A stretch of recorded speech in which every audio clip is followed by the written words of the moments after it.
റസൂലുള്ളാഹി സ്വല്ലല്ലാഹു അലൈഹി വസല്ലമയുടെ സ്വഭാവം എന്തെന്നറിയുമോ?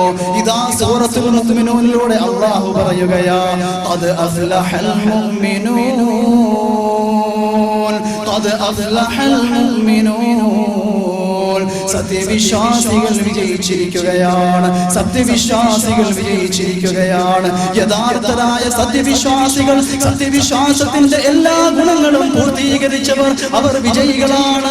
ദുനിയാവിൽ വിജയികളാണ്, നാളെ ആഖിറത്തിലും വിജയികളാണ്. ആ വിജയികളായ സത്യവിശ്വാസികൾ ആരെന്നറിയുമോ? ഖുർആനിന്റെ പ്രഖ്യാപനമാണ് നിങ്ങൾ കേൾക്കുന്നത്. ഉറച്ച പ്രഖ്യാപനമാണ്. രാഷ്ട്രീയക്കാരുടെ പ്രഖ്യാപനം പോലെയുള്ള പ്രഖ്യാപനങ്ങളല്ല. തിരഞ്ഞെടുപ്പ് അടുക്കുമ്പോൾ നാട്ടിലേക്ക് കടന്നു വന്നുകൊണ്ട് ധാരാളം വാരിക്കോരി നൽകാമെന്ന് പറയുന്ന പ്രഖ്യാപനമല്ല. പിന്നെ അവരെ കാണണമെങ്കിൽ വർഷങ്ങളെടുക്കുമല്ലോ, അടുത്ത ഇലക്ഷൻ ആകണമല്ലോ. ഖുർആൻ ധീരമായി പ്രഖ്യാപിക്കുന്നു, മാറ്റമില്ലാത്ത പ്രഖ്യാപനമാണ്. നാളെ നിങ്ങൾക്ക് നൽകാമെന്ന് ഉറപ്പ് നൽകുന്ന പ്രഖ്യാപനമാണ്. ഈ ദുനിയാവിൽ വെച്ച് തന്നെ നിങ്ങൾക്ക് നൽകുന്ന പ്രഖ്യാപനമാണ്. ഖദ് അഫ്ലഹൽ മുഅ്മിനൂൻ. സത്യവിശ്വാസികൾ വിജയികളായിരിക്കുന്നു. എങ്ങനെയുള്ള സത്യവിശ്വാസികളാണ്? എങ്ങനെയുള്ള സത്യവിശ്വാസികളാണ്? പരാജയം ഏൽക്കാത്ത സത്യവിശ്വാസികൾ. അവർക്ക് ചില സ്വഭാവ സവിശേഷതകൾ ഉണ്ടാകണം, ചില സ്വഭാവ ഗുണങ്ങൾ ഉണ്ടാകണം. അതാണ് വിശ്വാസിയുടെ ഗുണങ്ങൾ, അതാണ് സത്യവിശ്വാസിയുടെ ഗുണങ്ങൾ.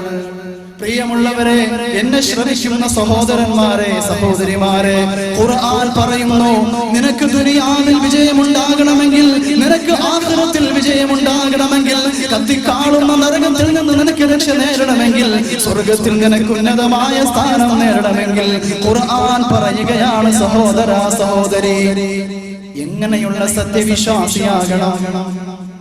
ഖദ് അഫ്ലഹൽ മുഅ്മിനൂൻ الذين هم في صلاتهم خاشعون.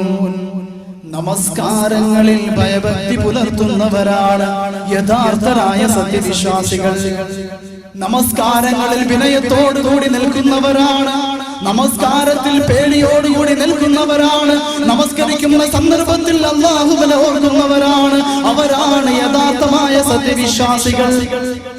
രാഷ്ട്രീയക്കാരന്റെ മുന്നിലേക്ക് കടന്നു ചെല്ലുമ്പോ, പ്രസിഡന്റിന്റെ മുന്നിലേക്ക് കടന്നു ചെല്ലുമ്പോ, മുതലാളിയുടെ മുന്നിലേക്ക് കടന്നു ചെല്ലുമ്പോ താഴ്മയോടുകൂടി വിനയത്തോടുകൂടി നിൽക്കാൻ നിനക്ക് മനസ്സുണ്ടെങ്കിൽ, സഹോദര, രാജാതിരാജനായ റബ്ബിന്റെ മുന്നിലെത്തുമ്പോ, സർവവ്യാപിയായ റബ്ബിന്റെ മുന്നിലെത്തുമ്പോ, സർവശക്തനായ നാഥന്റെ മുന്നിലെത്തുമ്പോ, എന്തേ സഹോദര, രാഷ്ട്രീയക്കാരൻ നൽകുന്ന സ്ഥാനം, മന്ത്രിമാർക്ക് നൽകുന്ന സ്ഥാനം, ആ സ്ഥാനത്തിന്റെ തുല്യമായ സ്ഥാനം പോലും നിനക്ക് നൽകാൻ കഴിയുന്നില്ലെങ്കിൽ, ആ താഴ്മ നിനക്ക് കാണാൻ കഴിയുന്നില്ലെങ്കിൽ, സഹോദര, നിന്റെ നമസ്കാരത്തിൽ എന്ത് ഭയഭക്തിയാണ്?